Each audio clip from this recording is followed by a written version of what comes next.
Gouvernement ya New South Wales ya Australia ebakisi ko annonce mibeko misusu pona ko ede ko silisa maladi ya coronavirus na kati ya eta ya New South Wales.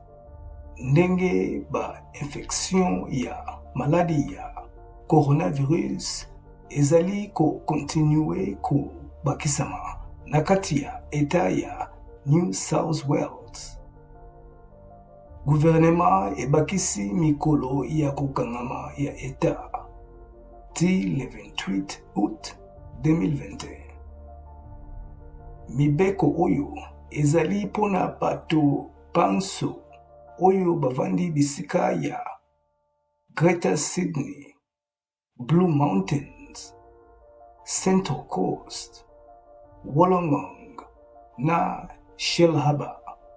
Soki ilfoka kobima kokende epai kokende musika te, tikala kaka na kati ya region na yo. Kokende libanda ya region na yo te soki ezali possible. Mibeko oyo ezali pona bato oyo bavandi bisika ya Greater Sydney, Blue Mountains, Central Coast, Wollongong na Shell Harbour. Esengeli bovanda na bandako bopima te.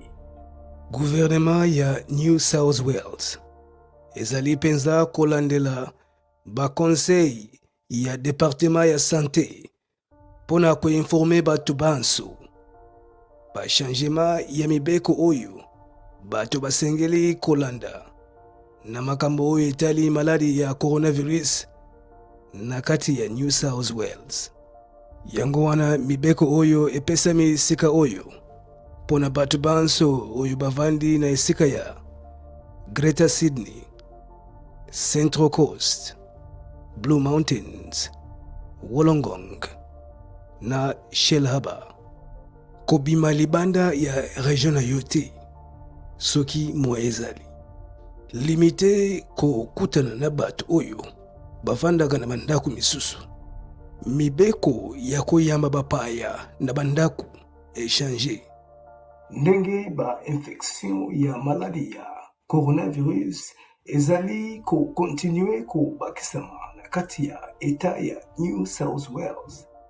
Gouvernement ebakisi mikolo ya kokangama ya eta ti le 28 août 2021.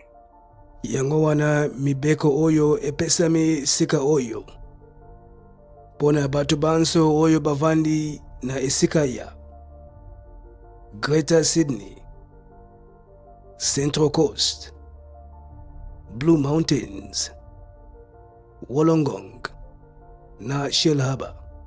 Gouvernement elobi na kati ya bisika oyo kotanga eko continue en ligne, donc na internet. Gouvernement ya New South Wales ezali ko comprendre ke tango oyo ezali tango ya pasi pona eta mobimba. Yango wana bapesi matondo mingi pona ndenge ba communauté ezali kaka ko patiente. Gouvernement elobi ete ezali ya motu ya mingi bato ba continue kokende po basala bango ba test pona kosalisa koyeba baka nyonso ya maladi ya coronavirus na kati ya ba communauté nyonso. Ba restriction na kati ya ba region ya New South Wales échanger te. Ba raison oyo ekoki ko permettre yo obima na ndako yango yo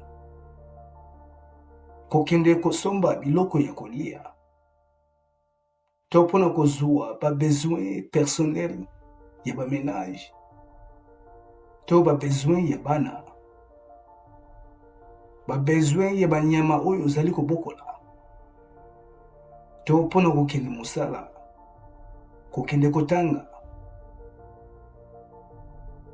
pona oyo bazali na ba école secondaire to pona kokende kosala ba exercice ya nzoto na kati ya bisika ya Greater Sydney mpona kokende kozwa ba soins médical na mpona kokende kozwa vaccin ya contre maladie ya coronavirus.